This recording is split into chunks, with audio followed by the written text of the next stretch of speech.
বাংলা থেকে বিদায়ের পথে বর্ষা। হাওয়া অফিসের পূর্বাভাস অনুযায়ী আগামী 2 থেকে 3 দিনের মধ্যে রাজ্য থেকে বর্ষা বিদায়ের প্রক্রিয়া শুরু হবে। এরপরই ধীরে ধীরে শীতের হালকা ঠান্ডা পরিবেশ রাজ্য জুড়ে ছড়িয়ে পড়বে। উত্তরবঙ্গে আপাতত ভারী বৃষ্টির কোনো সম্ভাবনা বা সতর্কতা নেই। তবে সোমবার দার্জিলিং, জলপাইগুড়ি, কালিম্পং, কোচবিহার ও আলিপুর দুয়ারে হালকা বৃষ্টির সম্ভাবনা রয়েছে। এইসব জেলায় ভোরের দিকে হালকা কুয়াশা দেখা দিতে পারে। বাকি জেলাগুলিতে আকাশ তুলনামূলকভাবে শুষ্কই থাকবে। দক্ষিণবঙ্গে এখনো একটি ঘূর্ণাবর্ত সক্রিয় রয়েছে। এর প্রভাবে দক্ষিণবঙ্গের আকাশ আংশিক মেঘলা থাকতে পারে।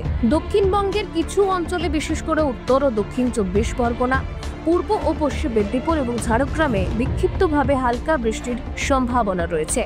তবে বাকি অঞ্চলে হাওয়া অফিস কোনো সতর্ক বার্তা জারি করেনি। হাওয়া দপ্তর আরও জানিয়েছে, আগামী সপ্তাহের মধ্যে পশ্চিম বর্ধমান, বাঁকুড়া ও পুরুলিয়ার মতো জেলাগুলি থেকে বর্ষা আনুষ্ঠানিকভাবে বিদায় নিতে শুরু করবে। এই পরিবর্তনের সঙ্গে সঙ্গে দিনের তাপমাত্রা কিছুটা কমতে পারে এবং রাতের তাপমাত্রা স্বাভাবিকের তুলনায় কম অনুভূত হবে। শীতের আগমনের সঙ্গে রাজ্যের প্রাকৃতিক দৃশ্যের পরিবর্তনও শুরু হয়ে যাবে। পর্যটক ও কৃষকদের জন্য এই সময় সতর্ক থাকা গুরুত্বপূর্ণ।